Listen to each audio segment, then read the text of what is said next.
আসসালামু আলাইকুম। জি বলেন। আপনি জানেন বাংলাদেশে আদমশুমারি শুরু হয়েছে, তো আপনার পরিবারের সদস্য সংখ্যা কয়জন সেটা আমরা গণনা করতে এসেছি। জি বলেন। জি, আপনার নামটা? দিনমজুর। না, মানে আপনার পেশা না, আপনার নাম। আমার নামই দিনমজুর। আপনি কি বিবাহিত? জি। কয় বছর হচ্ছে বিয়ে করেছেন? 1 বছর। আপনার কি বাচ্চা আছে? জি 2 জন। মানে আমি 2 বিয়ে করেছি। ও আচ্ছা। আপনার স্ত্রীর নাম? ছোট জন না বড় জন? বড়জন? কেয়ামত। কিয়ামত। আর ছোটজন? তুফান। ও তুফান। আপনার সন্তানের নাম? ছোট জনেরটা না বড় জনেরটা? কিয়ামত জনেরটা? ঝড়। ঝড়। আর তুফানেরটা? সিডর।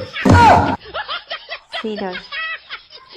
জি, আপনার মূল্যবান সময় দেওয়ার জন্য আপনাকে ধন্যবাদ। আর লাগবে না? না না না, আর কিছু লাগবে না। আর কিছু লাগলে নিয়ে যান। না না, তাহলে ভিতরে সেটা চা খেয়ে যান। এখানে বেশিক্ষণ থাকার সমস্যা আছে। না না না, আর কিছুই লাগবে না। আপনাকে অসংখ্য ধন্যবাদ, ভালো থাকবেন।